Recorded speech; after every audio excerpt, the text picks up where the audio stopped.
Bonjour, Gmara de Megillah, on est au chapitre 1 toujours et à la page 12b.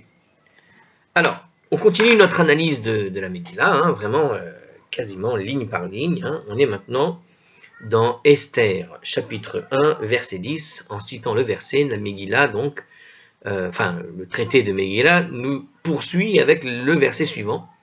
Bayom Hashiv'i Betov Lev Amelech Bayayin. Au 7e jour, alors que le cœur du roi était joyeux par le vin, rendu joyeux par le vin. Alors, la Gemara pose la question, Atu ad hashta lotav libe bechamra, et jusque-là, jusqu'au 7e jour, donc, son cœur n'avait-il pas été déjà rendu joyeux par le vin? Ça veut dire, il n'avait pas, comment dirais-je, il n'a pas eu de... Il n'était pas content pendant ce repas? Le vin n'avait pas d'effet sur lui.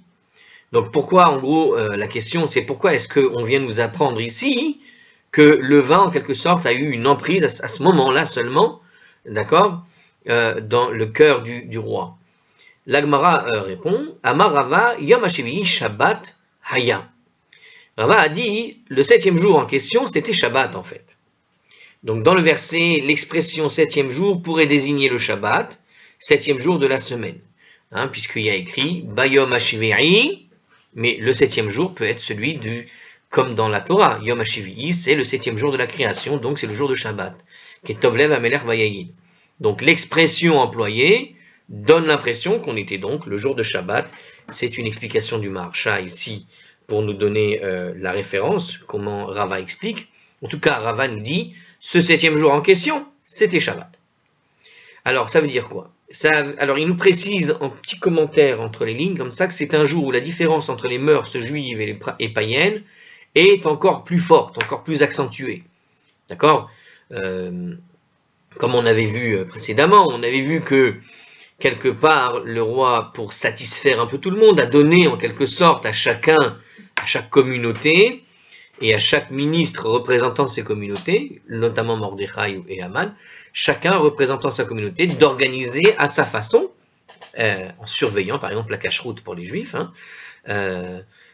chacun à sa façon devait effectivement donc organiser le repas. Donc là ici, voilà que c'était donc le Shabbat, et donc nous précise le Scroll, donc c'est un jour encore la différence est encore plus marquée entre païens et non païens par exemple.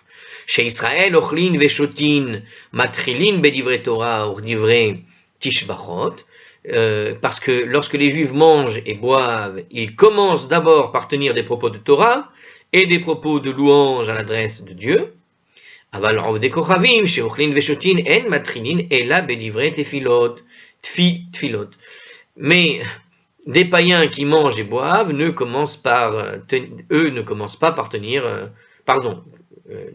manger que par tenir des propos indécents. On est là pour s'éclater, quoi. Donc ce genre de choses-là.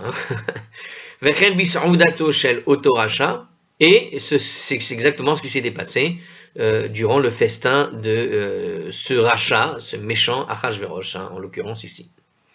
Donc on avait affaire à un impie, qui, comme on avait dit, s'était paré de la tenue du grand prêtre, et le sujet du repas, au fond, c'était la fin de cette malédiction qui pesait sur ceux qui gardaient les Juifs un peu en otage ou autres. Et d'une certaine manière, là, on vient marquer la différence entre les mœurs par cette citation du Bayom HaShevi'i. Bayom HaShevi'i vient nous préciser que c'était Shabbat pour indiquer la grosse différence qu'il y avait dans les mœurs. Et là, en l'occurrence, Assuérus a démarré en quelque sorte le festin par des propos indécents. Et d'ailleurs, ça va être la suite. Faites venir la reine uniquement avec la couronne sur la tête. C'était une manière de dire faites-la venir mieux, mais on va le voir après. Alors il nous dit comme ça, Vechen bisaudato shel otoracha, et il en fut donc ainsi donc pour cet impie, on a dit. Ils ont entamé une discussion sur un chapitre indécent, justement. Nous dit ici la Gemara, le Hartscroll nous précise qu'on va maintenant parler de ce chapitre indécent, justement. Qu'est-ce qu'il disait de manière indécente? Halalu omrim madiot naot, vehalalu omrim parsiot naot. Alors ceux-ci disaient, oh là là, que les femmes mèdes sont les plus belles, et cela disait que les femmes perses sont les plus belles. Bon, une discussion évidemment qui n'est pas de Torah. Donc les hommes de chaque nation, comme on dit dans une chanson, ah, quelles sont jolies les filles de mon pays, eh bien exactement ce qu'il est en train de dire ici, les hommes de chaque nation prétendaient que leurs femmes étaient les plus belles. C'est Sifrei Achachamim, citant Enrico Macias, non pas du tout, c'est citant ce qu'il connaît. Alors on continue. Donc effectivement, chacun disait nos femmes sont les plus belles, donc chacun se représentait les siennes. Amar lahem Achashverosh. Alors Achashverosh leur a dit Keli she'ani mishtamesh bo eno lo madi velo parsi ela kasdi. Le vase dont je me sers, autrement dit Vashti, ma femme, hein, l'ustensile dont je me sers, parce que Keli veut dire un ustensile ici, alors ils l'ont traduit par vase, mais ça pourrait être toutes sortes d'ustensiles qui contient des choses. Donc le vase, en tout cas traduit par Scroll, dit comme ça, le vase dont je me sers, et c'était Vashti dont il parle, n'est ni Mède, ni Perse, mais chaldéenne. Et pourtant c'est la plus belle d'entre toutes, en quelque sorte. Retzonchem lirota, est-ce que vous avez envie de la voir? Amroulo en. Alors ils ont répondu oui. Ou bilvad j'étais aruma, mais à condition qu'elle soit toute nue. Donc en fait, ici on essaie en fait d'expliquer finalement comment est-ce qu'on en est arrivé à la situation où le roi va demander à la reine de venir avec juste la couronne sur la tête, comme on va le voir dans la suite du texte. Eh bien c'est les conditions, voilà, c'est l'idée. C'est parce que au lieu de commencer par des propos, on va dire, sur la morale et sur la loi, on va démarrer par des propos indécents, et c'est ce qui a conduit finalement, en tout cas du point de vue d'Achashverosh, à la tragédie qui va suivre, le fait qu'elle va refuser de venir et qu'elle va la mettre à mort alors qu'il va le regretter après. Assuérus prétendait en fait ici que Vashti était incontestablement la plus belle des femmes et que cela n'était pas dû à sa parure royale ni à ses bijoux. Aussi, on lui a demandé, pour le prouver, de la montrer nue. Ah, pourquoi est-ce qu'ils lui ont demandé d'être nue? Parce qu'il a dit que ce n'est pas les artifices qu'on a l'habitude d'habiller les femmes, en quelque sorte, c'est pas parce qu'elle a le meilleur maquillage, les meilleurs produits du monde, puisqu'il est le roi, qu'elle est belle, mais véritablement, c'est une beauté naturelle. Mais pour prouver sa beauté naturelle, ils lui ont dit, faites-la venir nue, à ce moment-là. Vous avez ce genre d'étrangeté avec le concours des Miss France, pour ceux qui connaissent. Vous avez exactement ce genre, c'est marrant, parce que d'une certaine manière, faire ces défilés et faire en sorte que les femmes ensuite arrivent en maillot de bain ou ce genre de choses-là, c'est ce qui se passe dans ces défilés. Pourquoi, quoi? Parce qu'au fond, les gens veulent juger la beauté, genre, sous des coutures qui ne sont pas juste, entre guillemets, artificielles, même si tout est artificiel dans ces trucs-là. Il y a un côté comme ça où on retrouve finalement complètement l'état d'esprit du roi Assuérus et de la discussion justement qui consiste à faire venir défiler de manière indécente les gens parce que on veut montrer qu'elle est belle mais sans artifice. Alors pour montrer qu'elle est belle sans artifice et on veut passer ça pour des trucs de morale derrière, on va leur demander qu'est-ce que tu penses, etc. Oui, mais on leur fait faire un défilé où on leur demande de faire une impasse sur une forme de mœurs. On les oblige à sortir d'une certaine pudeur pour ensuite les déguiser avec toute la pudeur des grandes tenues que va représenter la Miss plus tard, tu vois. Mais au départ, on va leur demander un acte impudique pour juger si elles sont pudiques, ce qui est complètement antinomique. On est vraiment dans ce genre de registre. On démarre le repas par des propos indécents en voulant comparer les femmes. Alors, la Gemara explique pourquoi Vashti a été condamnée à paraître nue et pourquoi précisément le Shabbat. Alors justement, quelque part, on voit que, enfin c'est la suite que l'on va expliquer, hein, c'est comme ça que présente la suite de la Gemara, mais quelque part, pourquoi est-ce qu'elle doit venir toute nue? Il y a d'autres raisons que celle de cette discussion apparemment complètement, j'ai envie de dire, terre à terre, très basique de gens avinés, quoi. Hein. On est vraiment devant des types qui ont le pouvoir et qui sont complètement bourrés. Pour parler concrètement, même si on a vu que le but ici, c'était pas de se remplir l'esprit au point d'en être complètement saoul. Hein. On a vu que Au contraire, hein, du point de vue d'Achashverosh et d'autres, il y avait un point de vue qui disait qu'au contraire, il n'était pas du tout dans cet état d'esprit d'aller s'enivrer au point d'arriver à être par terre, hein, parce que c'était un repas où quand même il y a beaucoup de, comment dirais-je, politique qui se joue derrière. Mais voilà, le cœur était suffisamment, comme il dit, joyeux pour en arriver à proposer des concours indécents. Alors l'Agmara va donc nous expliquer la chose. Shebe midat chez Adam, alors on y va. Shebe midat chez Adam moded ba modedin lo. À la mesure dont l'homme agit, alors il mesure envers lui. De quoi il parle ici? On parle du tribunal céleste. La façon, hein, c'est un petit peu mida keneged mida, mais d'une autre manière présentée ici, c'est l'idée que la manière dont un homme agit, Dieu va mesurer pour agir envers lui. C'est mida keneged mida quasiment. Hein. Ça veut dire la manière dont un homme se comporte avec les autres, Hachem va se comporter avec lui. Alors c'est presque mida keneged mida. C'est pas tout à fait mida keneged mida. Mais il y a une petite nuance peut-être, on pourrait la faire, mais c'est pas grave. Alors, on va juste expliquer en tout cas ce qu'il dit dans ce texte-là. Donc on voit ici, c'est ça, c'est cette idée que Dieu va se comporter avec un homme à la façon dont il se comporte avec les autres. Je répète, c'est pas tout à fait mida keneged mida. Alors, Shaïta Vashti Arsha'a Mevi'a Benot Israël. Pourquoi? Ça nous enseigne en fait que Vashti était mauvaise et avait la coutume de faire venir les filles d'Israël. Nous dit ici le commentaire de Hartscroll. Alors, ça nous enseigne, alors déjà, cette partie que je viens de vous dire, que Vashti était mauvaise et avait coutume de faire, eh ben non, en fait, c'est la traduction, c'est juste qu'il l'avait mal écrit, c'est pour ça que j'ai cru que c'était pas une traduction. Non, c'est la traduction de ce qui est écrit, c'est tout bête. Alors oui, c'est ça, hein, donc elle avait coutume de faire venir les filles d'Israël, mais il y a un commentaire quand même, parce que c'est au cours du Shabbat que Vashti a été sommée de paraître nue, et que nous savons qu'Hachem traite un individu de la manière dont celui traite les autres, durant le Shabbat apparemment. Il en résulte que Vashti a sans doute elle-même ordonné à d'autres personnes de paraître nues à Shabbat. Donc comme la chose était à Shabbat et que la Gemara vient de nous expliquer que c'est une manière de répondre à la façon dont elle s'est comportée avec d'autres, et que la situation se déroule Shabbat, donc il s'est passé une situation précédente qui fait que la reine, on lui a demandé finalement de subir ce qu'elle a fait subir aux autres. Donc on est vraiment dans Mida Keneged Mida, oui. Alors on continue, en tout cas c'est comme ça qu'on l'explique.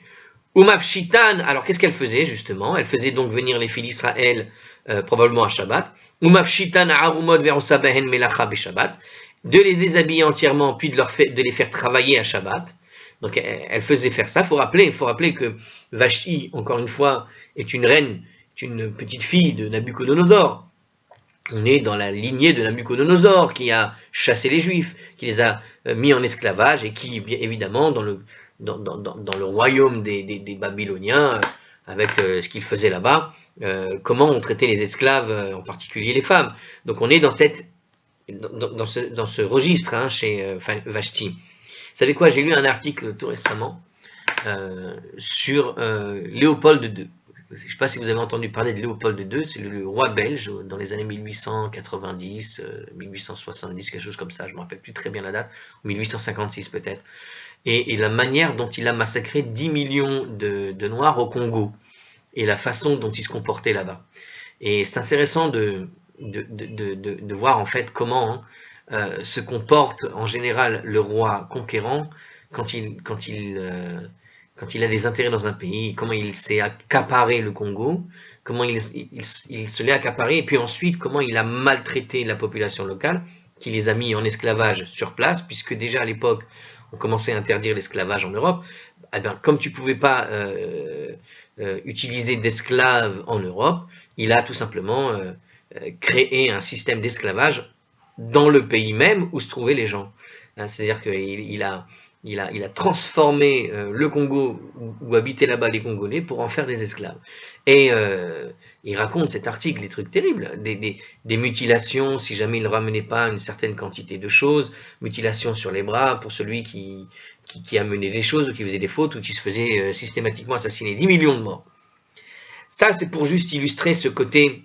Voilà ce qui se passe quand tu es le vainqueur et voilà ce qui se passe pour celui qui est vaincu. Voilà comment ça peut se passer et comment ça peut tourner.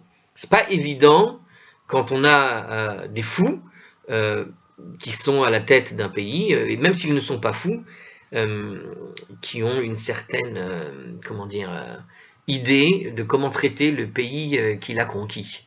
Voilà. Et vous avez ce genre de choses. Alors, on n'imagine même pas ce qu'ils ont fait avec les femmes, et il y avait eu des histoires qui sont racontées là-bas.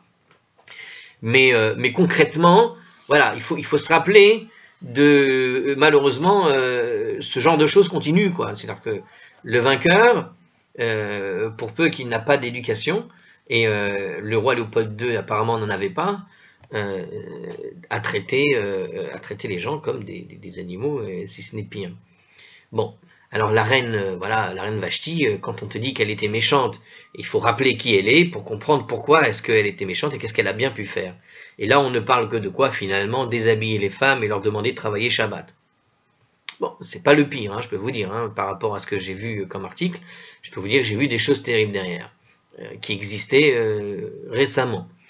Alors, en tout cas, il continue.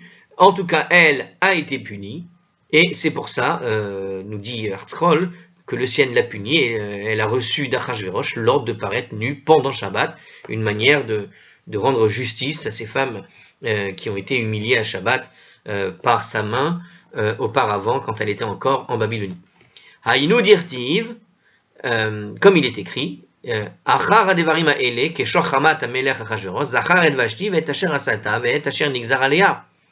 Parce qu'il est écrit justement, après ces événements, lorsque se fut apaisé le courroux du roi Assuérus, il se souvint de Vashti, de ce qu'elle avait fait et de ce qui avait été décrété à son sujet.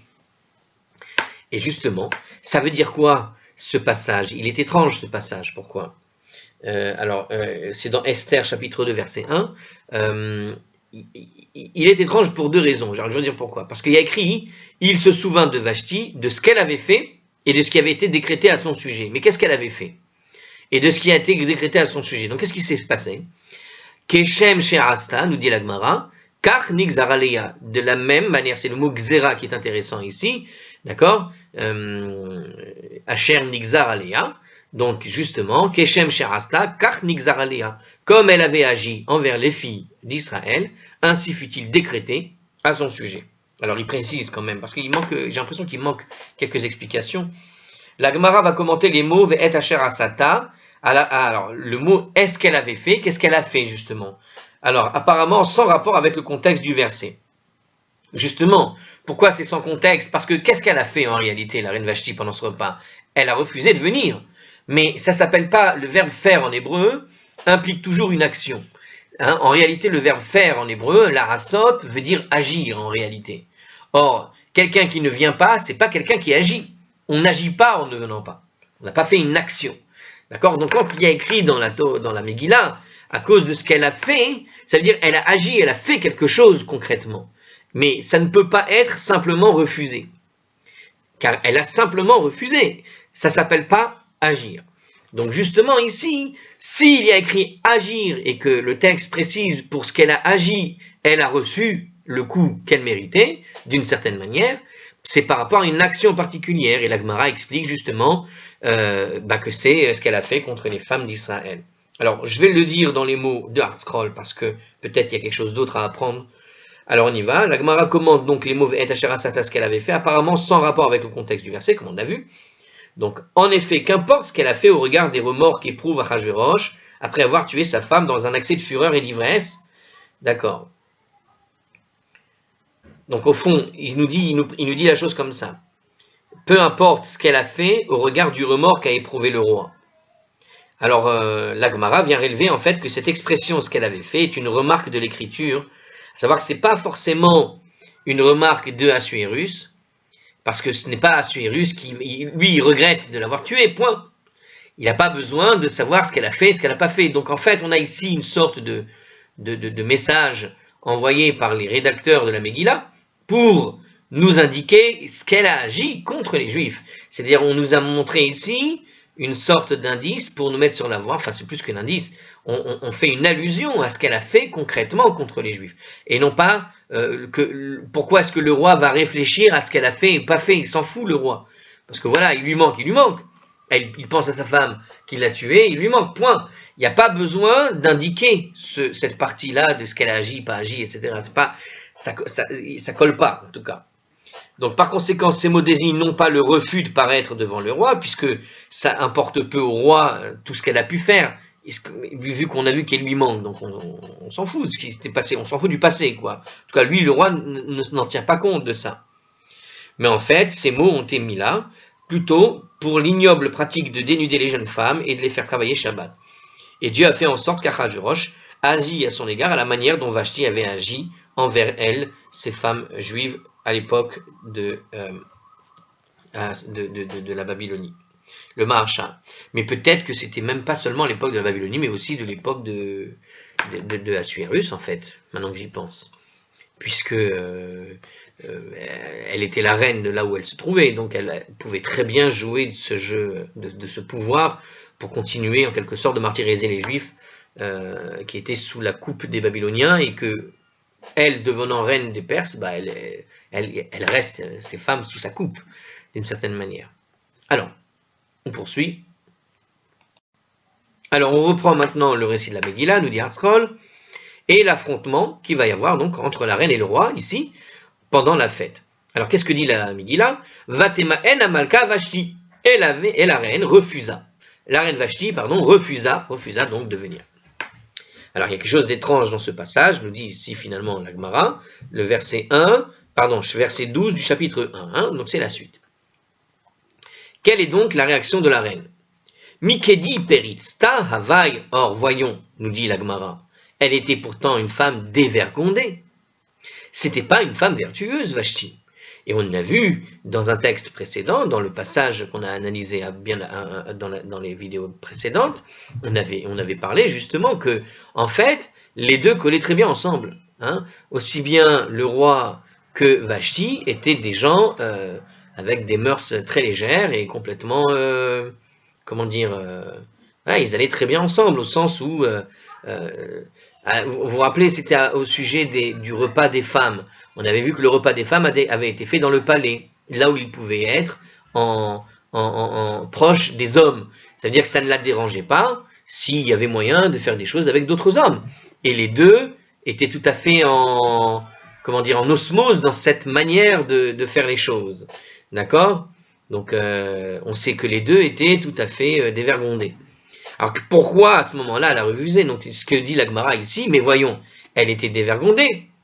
De Amar Mar Shenehen Lidvar Avera Nitkavenu.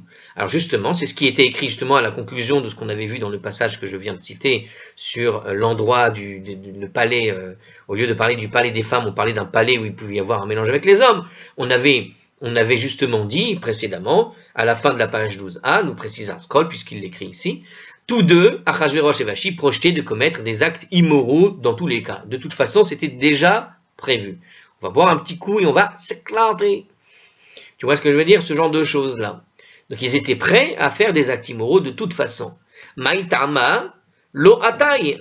Alors, pour quelle raison est-ce qu'elle n'est pas venue devant Achashverosh?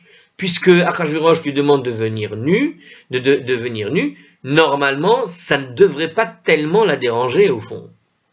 Amar Rabbi Yossé bar Hanina.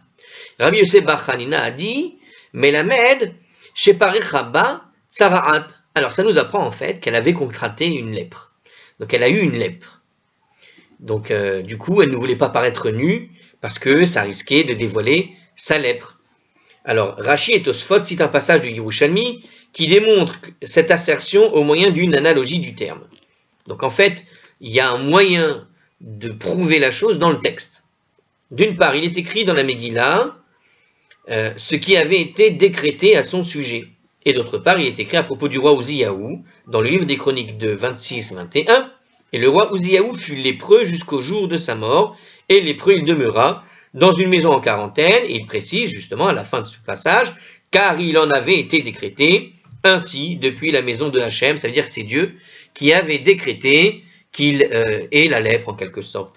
Donc comme le mot utilisé ici sur la notion de décret, et qu'on a vu dans le passage que le décret qui a été contre elle est un décret aussi, que Dieu a donc établi une sorte de décret, il y a eu un décret contre elle, C'est vrai que le texte donne l'impression que c'est un décret qui vient d'Assuérus, le décret de mort, le décret de disparition, parce qu'elle n'est pas venue. Mais le mot utilisé est un mot de la Bible et qui est utilisé dans un cas de lèpre. C'est pour ça que Rashi et Tosfot viennent ici trouver une sorte d'allusion à cette idée de décret lié à la lèpre, puisque dans le livre des Chroniques 2, on voit que le roi Uziaou a été victime d'une lèpre sous le décret divin. Donc quelque part, le mot décrété ici, Nixar, apparaît dans les deux versets et on apprend que Vashti alors était devenue lépreuse, comme ce fut le cas pour le roi Uziaou.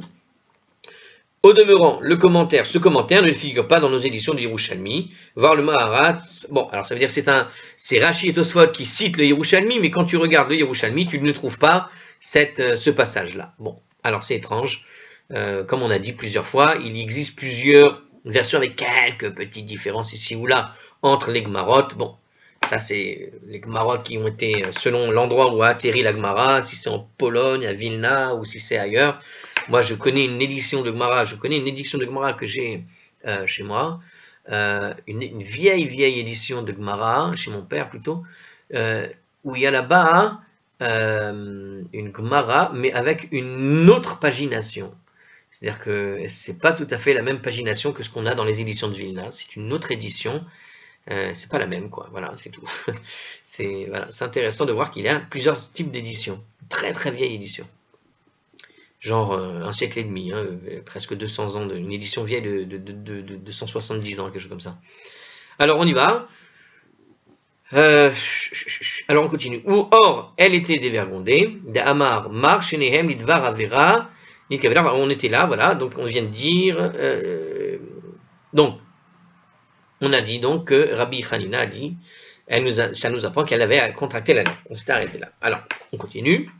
Melamed Shepar Chabat Saraat, donc elle avait la lèpre, Bematninatana, dans une braïta, on a enseigné d'ailleurs, donc une autre raison. Alors il y a une autre raison. Alors c'est là la fameuse raison qu'on voit dans Rashi partout dans tous les textes et qui est très connue aussi.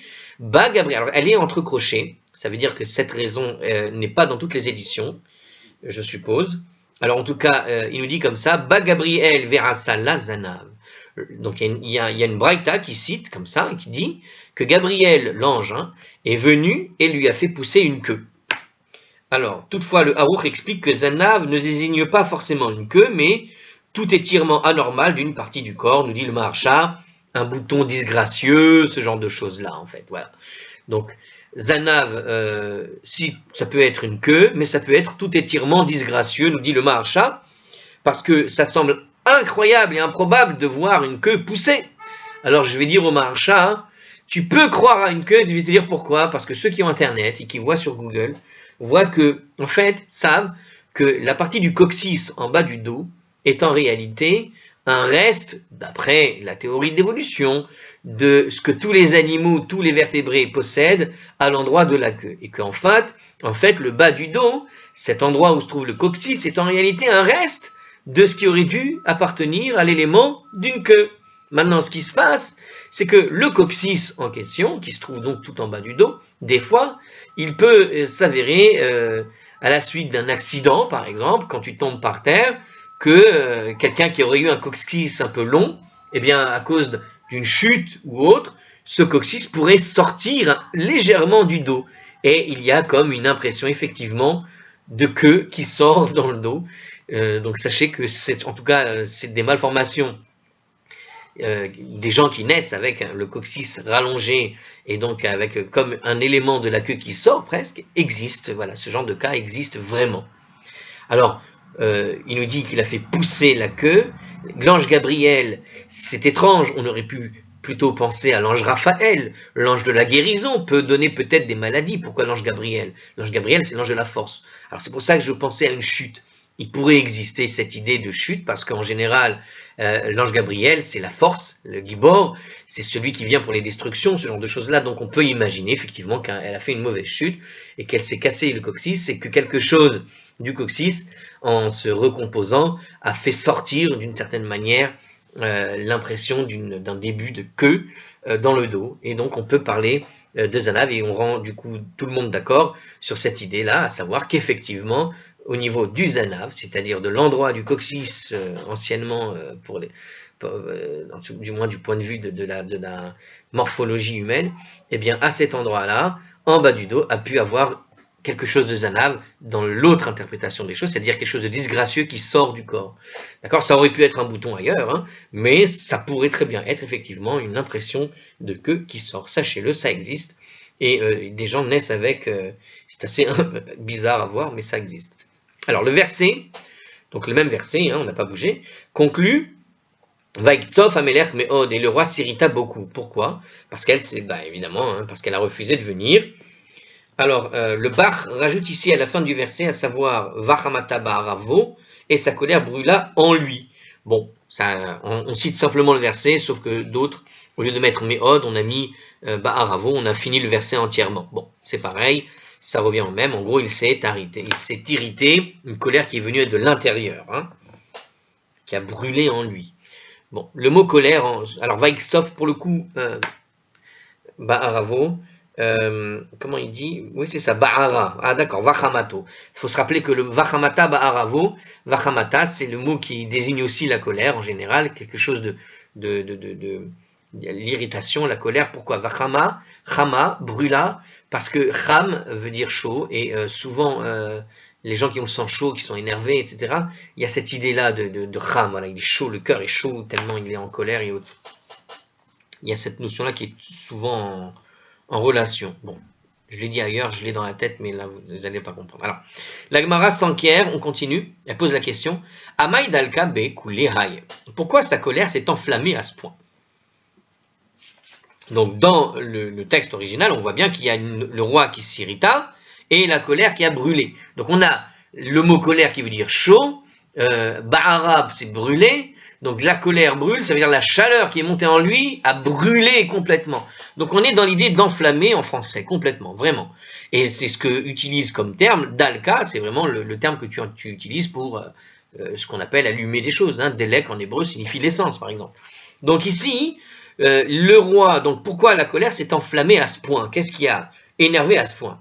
La double évocation de la colère, puisqu'on a vu qu'il y a une double évocation, le roi s'irrita beaucoup et la colère brûla en lui, suggère une fureur excessive qui est autre, qui n'est pas normale. Donc ce n'est pas seulement le refus qui était ce n'est pas seulement le refus qui a irrité le roi, mais il y a autre chose. Il y a quelque chose de louche dans cette histoire-là, nous dit l'Agmara, et le Maharsha explique justement ce que veut dire l'Agmara. Donc l'Agmara veut comprendre quel est le fond du problème. Ça ne peut pas être un simple refus d'apparaître. Alors, Amar Rava, Shalechale, en fait, Rava a dit que, parce que Vashti lui avait envoyé un message, Bar Ahuriyare de Abba. Bar Ahuriyare de Abba. Palefrenier de mon père, qui était Balthazar, donc c'est la fille de Balthazar, c'est la petite fille, comme on l'a vu, de Nabucodonosor, mais apparemment c'est l'arrière-petite fille même. Alors, palefrenier de mon père, Balthazar, nous précise l'Art Scroll. Alors, dans certaines éditions du texte, le texte ne comporte pas le mot bar. Alors, certains commentateurs remarquent qu'Achashverosh ne saurait être le palefrenier de Balthazar, puisqu'il était le fils du roi Darius. Donc, Vashti voulait plutôt dire que, comparé à son père, Achashverosh était aussi vil qu'un palefrenier, le Ben Yehoyada. Et on peut imaginer sur quoi se faisait la comparaison, puisqu'on a dit qu'ils étaient tous les deux de caractères immoraux. Donc on peut imaginer ce qu'elle pourrait vouloir dire à ce niveau-là. Mais ce n'est pas ce que dit le Talmud ici. Là, il dit simplement, ici dans le commentaire, le Ben Yehoyada, simplement que comparé à son père, il n'est personne, en quelque sorte. Tu n'es qu'un... Parce que les gens accusaient Assuérus d'avoir volé le trône, par exemple. Donc, bon. On voit cette idée-là, l'un est le fils d'un roi entre guillemets légitime, et toi, tu as volé le trône. En tout cas, sur la Babylonie. C'est pas bizarre, puisqu'on vient de te dire qu'Assuérus est le fils du roi Darius, sauf que il y a des discussions, on avait vu que ce n'était pas tout le monde qui était d'accord sur ce point. Alors, on continue. Donc, elle lui a dit, tu es un palefrenier comparé à ce qu'était mon père. Abba la kovel alpha chamra chate velo rave. Mon père, lui, buvait une quantité de vin équivalente à celle que boivent 1000 personnes, et il ne s'enivrait pas. Voir Daniel, chapitre 5, verset 1. Donc, cette idée de quelqu'un qui boit jusqu'à comme 1000, quelqu'un qui boit du vin comme 1000 et qui ne s'enivre pas, c'est dans le livre de Daniel, chapitre 5, verset 1. Alors que toi, tu bois quelques verres et tu es déjà dans cet état-là. Ve'ahu gavra ashtate bechamra. Et cet homme-là, c'est-à-dire Achashverosh, il a perdu la raison déjà avec son vin. En entendant cette insulte, miyad vachamato ba'aravo. Alors aussitôt, la colère s'est enflammée de lui, tout simplement, comme disait le texte de la Megillah.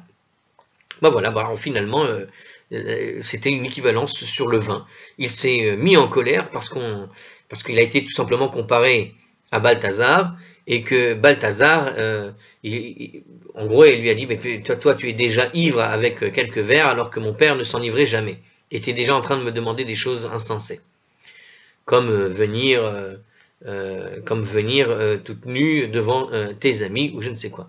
Mais ça ne répond pas à la question qu'il avait posée tout à l'heure, à savoir que pourquoi elle a refusé de venir. Pourquoi elle répondrait comme ça si ce n'était pas si grave pour elle de venir toute nue au fond. Là, le cas présent, c'était grave, mais alors ça pourrait indiquer que Assuérus savait qu'elle avait ce petit côté disgracieux et que ivre, il n'a pas tenu compte. Et c'est ça que voudrait nous enseigner un peu la Gemara. Hein. C'est pas ce qui est écrit, mais j'essaie de comprendre en quoi ce serait si grave pour qu'elle lui dise t'es un palefrenier, t'es déjà ivre. Théoriquement, puisqu'elle prévoyait déjà d'être dans la débauche depuis le début, et lui aussi, pourquoi à ce moment-là lui envoyer un message pour dire t'es déjà ivre? Peut-être parce que dans la débauche qui était prévue, il n'était pas prévu qu'elle arrive en tout cas toute nue, sachant qu'elle avait cette disgrâce, et certainement le roi n'aurait pas voulu montrer une disgrâce. Donc en lui disant qu'il est ivre, c'est que d'une certaine manière, elle lui fait comprendre tu as déjà atteint le sommet de l'ivresse, il semble que tu as oublié que je ne peux pas venir devant les gens si tu ne veux pas avoir honte de ta femme. Donc on peut imaginer tout à fait cette idée-là pour essayer de comprendre la question que j'ai posée. Voilà, j'ai la réponse à la question que j'ai posée moi-même. Alors continuons. Alors, Vayomer Amelech lachachamim. Alors le roi a dit aux savants, dans le livre d'Esther, chapitre 1, verset 13, vraiment on avance verset par verset, hein, je vous le dis. La Gemara clarifie le sens de ce terme. Man chachamim rabanan, mais qui étaient les savants? Alors il y a écrit, hein, donc je répète, Vayomer Amelech lachachamim. Et le roi dit alors aux savants, aux chachamim, aux sages. Alors chachamim dans le Talmud, hein, ce sont les sages de la Torah. Mais chachamim dans la Megillah, de qui on parle? Qui sont ces sages? Man chachamim rabanan. Qui sont les savants, les chachamim? Eh bien, ce sont les rabanan, les sages en question que l'on connaît, nous. Alors la suite du verset nous apprend. Yodé'e ha'aitim, les connaisseurs des temps. Au titre, c'est un titre que l'Écriture réserve aux sages, comme dans le Chronique 1, chapitre 12, verset 33. Et quant au terme chachamim, les sages, ils désignent parfois aussi des savants non juifs, comme dans l'Exode, chapitre 7, verset 11, puisqu'on voit là-bas, on voit dans l'Exode, le chapitre 7, verset 11, là-bas, qu'on parle des chachamim de l'Égypte. Donc ça pourrait être les chachamim, les sages, les savants, les magiciens, ce genre de choses, de l'époque de Assuérus. Mais en réalité, nous dit la Gemara, là ici, ça fait référence directement, carrément, aux Rabbanan, les vrais, ceux qu'on connaît, ceux qui connaissent la voix. Pourquoi? Parce qu'il y a écrit dans la suite, Yodé'e ha'aitim, Yodé'e d'advadim. Parce que le terme de Yodé'e ha'aitim, Yodé'e d'advadim, les connaisseurs des temps, etc., c'est un titre qui est réservé, on parle aux sages de la Torah cette fois-ci, comme on l'a vu là-bas dans le Chronique 1, chapitre 12, verset 33. Donc on parle vraiment des Rabbanan, voilà, c'est intéressant. Alors les connaisseurs dedans, alors il nous dit la suite, les sages, Yodé'e ha'aitim, les connaisseurs des temps, ah bah c'est dans la Gemara même, alors, il nous l'a dit dans le commentaire, mais la Gemara vient nous le dire juste après. Donc Yodé'e ha'aitim, les connaisseurs des temps, chez Yodé'in les Haber, Shanim, Velikboa, Chodashim, c'est-à-dire ceux qui savent, qu'est-ce qu'on appelle les temps en l'occurrence, les connaisseurs des temps. Les temps, on parle en fait des temps du calendrier. C'est-à-dire qu'ils savent intercaler le 13e mois dans l'année et fixer les mois du calendrier juif. En fait, les sages se sont vus confier la mission d'intercaler un 13e mois dans l'année et celle d'établir le début de chaque mois. Ces deux tâches requièrent une connaissance des mouvements des astres, voir dans Sanhedrin 11b, Rambam, Ilchot, Ridush, Achodesh, etc. Mais je vous dirais, moi, d'aller voir aussi dans Rosh Hashanah, parce que dans le livre de Rosh Hashanah, on raconte même que les sages avaient un livre qu'ils avaient écrit, qui s'appelle, alors je me rappelle, Sefer HaIbour, le livre des intercalations, dans lequel ils décrivent là-bas tous les endroits où tu devais intercaler les mois, justement. Et en fait, il décrit dans ce livre, apparemment, le cycle de la Lune dans tous les détails. Mais il faut savoir que ce livre a été en quelque sorte censuré par les rabbins. Pourquoi? Parce qu'ils ne voulaient pas que tout le monde sache comment les intercaler par le calcul, parce qu'il fallait absolument respecter la règle du témoignage. Et donc, comme ils risquaient, à cause de tout celui qui saurait comment déterminer la Lune, comment elle va arriver ou pas, qu'il y ait des nuages ou pas ou autre, ça posait à l'époque un problème, puisqu'il y avait le temple, il y avait en tout cas la nécessité de faire venir des témoins. Et donc, ils avaient annulé enfin, ils n'avaient pas annulé ce livre, mais il était réservé qu'à une élite particulière, pour éviter que tout le monde vienne remettre en question les décisions des sages en ce qui concerne le jour pour commencer les mois, etc. Donc eux savaient en tout cas intercaler les mois, quand est-ce que ça se faisait. Et déterminer aussi, justement, quand démarrer Rosh Chodesh. Hein. Il faut préciser que c'est un livre qui permettait aussi de calculer Rosh Chodesh. Celui qui sait les temps, c'est ça. Donc ici, on dit ici les connaisseurs des temps, donc comme il dit dans la Gemara, je répète, qui savent intercaler le 13e mois dans l'année et fixer le mois du calendrier juif. Alors, Amar Lehu Dayenuha li. Achashverosh leur a dit, jugez-la Vashti pour moi. Comment est-ce que je dois réagir à sa conduite? Amrou, Achi, Naaved. Les sages se sont dit, mais comment est-ce qu'on va procéder? Comment allons-nous procéder? Nema les Katala, est-ce qu'on va lui dire de la tuer? Les Machar Pasikle Chamre Uvaela Minan. Impossible. Demain, il aura un peu cuvé de son vin et il va nous réclamer, nous, parce qu'il va nous reprocher de l'avoir tué. Littéralement, son vin cessera en lui, nous dit Rashi. Encore une fois, ils font une autre traduction. Je ne sais pas pourquoi ils ne mettent pas directement les mots tels qu'ils sont. Alors, le vin cessera en lui, donc il aura cuvé un peu son vin, et il va nous réclamer, et il va la désirer à nouveau, et il nous tiendra pour responsable de sa mort. Donc, il ne savait pas comment se dépêtrer de cette situation, parce qu'il lui demande, mais qu'est-ce qu'on doit faire? Mais si jamais on lui dit, il met là à mort, ce sera de notre faute. Et l'autre cas délicat, Nema Shevaka, allons-nous lui dire de la laisser impunie? Ka mezalzela, bemalchuta, impossible de le dire parce qu'elle dénigre la couronne. Amroulo, alors voilà, donc c'était un autre problème, deuxième problème. Donc premier problème, alors il précise, voilà en commentaire, et Achashverosh va imputer le crime de ce qu'on appelle le lèse-majesté. C'est-à-dire vous l'avez laissé tout de même, comment dirais-je, dénigrer la couronne. Puisque vous dénigrez la couronne, c'est que vous me dénigrez moi. Donc ils sont dans une situation délicate où s'ils la mettent à mort, ils seront tenus responsables dès qu'il va retrouver ses esprits. Et si jamais ils la laissent et ils ne disent rien, ils vont dire donc vous êtes d'accord avec le fait de dénigrer la couronne. Donc ils sont dans une situation très délicate. Alors qu'est-ce qu'ils ont fait pour se dépêtrer de cette situation? Amroulo, pour sortir de ça, ils ont répondu, les sages lui ont dit, Miyom shecharav bet hamikdash vegalinu me'artso. Depuis que le jour où le temple a été détruit et où nous avons été exilés de notre terre, nitela etza mimenu. Notre capacité à prodiguer des conseils nous a été retirée. On a perdu notre capacité à donner des bons conseils.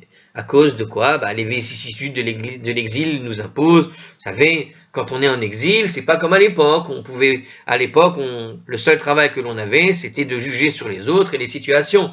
Aujourd'hui, on travaille, on n'a pas le temps, on pense, on a des soucis, Donc on peut pas faire. C'est un petit peu ce qu'ils ont répondu.